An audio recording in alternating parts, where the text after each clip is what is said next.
Est-ce que vous vous êtes déjà demandé ce qui fait la différence entre ceux qui gagnent beaucoup d'argent et ceux qui galèrent toute leur vie pour payer leurs factures? Salut à tous, c'est Seb de PostDev. Si vous êtes sur cette chaîne, c'est que vous voulez réussir le projet de votre vie. Et pour ça, vous devez savoir comment gagner de l'argent. J'ai une bonne nouvelle pour vous. Le livre que je vais vous résumer aujourd'hui vous explique exactement les secrets qui vous permettront d'attirer la richesse. Les secrets d'un esprit millionnaire par T. Harv Eker est un aperçu dans la tête des millionnaires et nous montre que la richesse commence dans son esprit avant de se manifester matériellement. On a tous, consciemment ou inconsciemment, un plan financier intérieur qui détermine avec précision l'avenir de nos finances personnelles. Un plan financier intérieur, c'est l'ensemble des conceptions qu'on a à propos de l'argent qu'on hérite généralement de nos parents. Que ce soit par l'exemple qu'ils nous donnent, voir son père se tuer au travail toute sa vie pour rembourser le crédit de sa maison par exemple, ou par les leçons qu'il nous donne. Tu sais mon fils, l'argent ne fait pas le bonheur. Ou si tu veux devenir riche, fais des études et trouve-toi un travail stable. Notre plan financier est formé à partir de notre naissance jusqu'à l'âge adulte, par tout cet héritage. Et c'est très difficile de se rendre compte si le nôtre nous dirige vers une vie de richesse ou de misère, parce qu'on est persuadé que nos parents nous ont enseigné le meilleur plan possible. Heureusement, T. Harv Eker nous donne comme une checklist de 17 dossiers financiers qui nous permettent d'évaluer notre plan financier. Vous allez certainement vous reconnaître dans certains points, et le but va être de garder un esprit ouvert pour acquérir le mode de pensée qui tend à favoriser l'enrichissement. Comme il le dit lui-même, ce n'est pas ce que nous ignorons qui nous empêche de réussir, c'est ce que nous croyons savoir à tort qui est notre plus grand obstacle. On va voir ensemble les 7 dossiers qui me semblent les plus importants, et je vous invite à lire le livre si vous voulez approfondir avec les 10 autres dossiers. Le premier dossier financier, c'est que les riches croient « je crée ma vie » alors que les pauvres croient « je subis ma vie ». Si vous preniez un millionnaire et que vous analysiez les pensées qu'il avait à 20 ans, est-ce que vous pensez que vous aurez plus de chances de trouver des pensées comme « si j'ai de la chance, une grosse boîte va me contacter pour me proposer un travail avec un gros salaire » ou « je vais mettre mon argent en bourse et prier pour que ça prenne la valeur » ou encore « si seulement le gouvernement faisait son travail, je serais pas au chômage » ou est-ce que vous pensez que vous aurez plus de chances de trouver ce genre de pensée? Je suis là où j'en suis aujourd'hui, grâce ou à cause des décisions que j'ai prises, ou si je veux devenir millionnaire, il faut que je trouve le moyen de créer de la valeur pour 1 million de personnes, ou encore, j'ai un problème précis, et plutôt que d'attendre que quelqu'un trouve une solution, je vais me donner les moyens de la trouver moi-même, et avec un peu de chance, d'autres gens seront contents d'en profiter, et seront prêts à me payer pour la solution que j'offre à leur problème. Les riches sont convaincus qu'ils ont le pouvoir de créer leur vie, et assument 100% de la responsabilité de ce qui leur arrive. Les riches jouent au jeu de l'argent pour gagner, les pauvres jouent pour ne pas perdre. Une des caractéristiques de ceux qui tendent à rester pauvres, c'est qu'ils jouent de manière défensive plutôt qu'offensive. Si vous jouez au foot et que vous passez 90 minutes en défense, quelles seraient vos chances de gagner? Pourtant, c'est comme ça que beaucoup de gens gèrent leurs finances. Ils cherchent à gagner suffisamment pour payer leurs factures, sans se soucier de leur avenir. Jusqu'au jour où ils ont un accident ou un paiement qu'ils n'avaient pas vu venir, ils se retrouvent coincés, obligés de rentrer dans le cercle infernal de la dette pour survivre. Les riches, au contraire, savent que dans la vie, le plus risqué c'est de ne prendre aucun risque.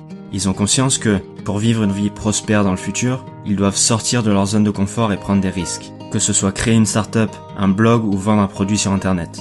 La première étape si vous voulez vous marier, c'est de proposer à cette fille ou à ce mec de sortir avec vous. C'est pareil pour la richesse. Vous pouvez pas prétendre devenir riche si vous lancez pas ce projet qui vous fait rêver depuis des années. Peut-être que vous allez vous planter, peut-être que vous allez vous ridiculiser, mais je peux vous dire avec 100% de précision que si vous n'essayez pas, cet album que vous avez toujours rêvé d'enregistrer ou ce site que vous rêvez de créer n'existera jamais. Les riches sont engagés à être riches alors que les pauvres veulent être riches.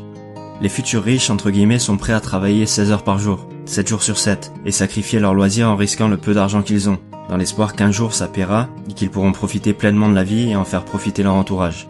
Ils prennent toutes leurs dispositions pour créer les conditions de la richesse dans leur vie. Si une personne vous dit qu'elle souhaite être riche, c'est le moyen le plus rapide de savoir qu'elle ne le sera jamais, parce que ça veut dire qu'elle ne s'en soucie pas vraiment. La raison principale pour laquelle la plupart des gens n'obtiennent pas ce qu'ils veulent, c'est qu'ils ne savent pas ce qu'ils veulent.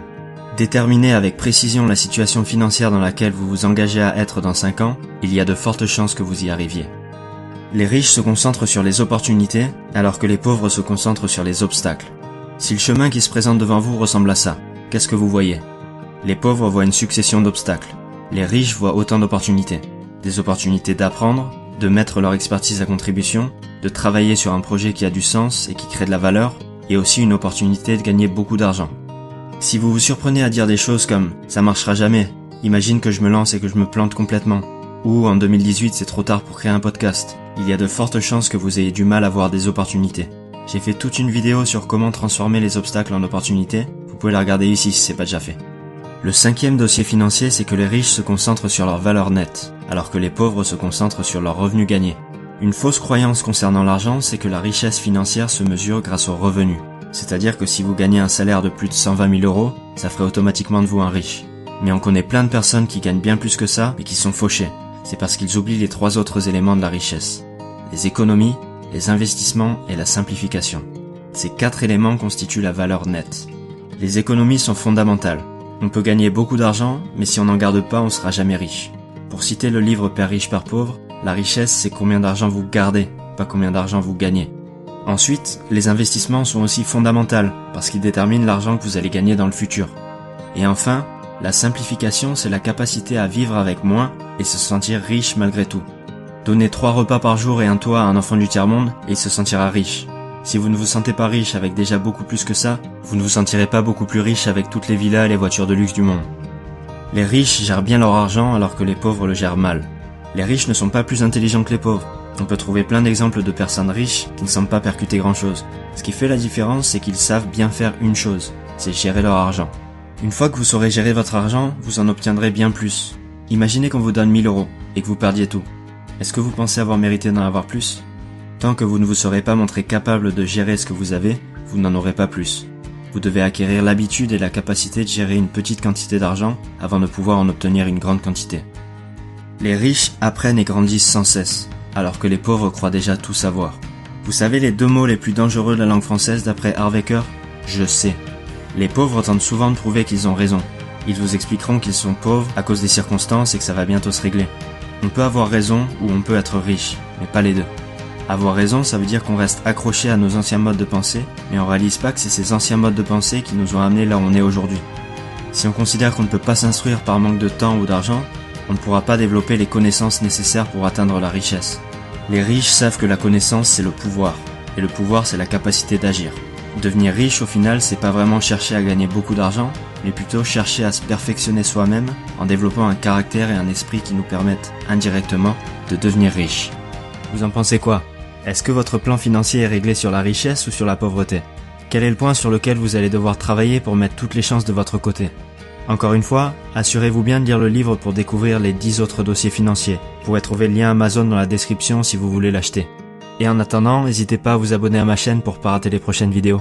À très bientôt.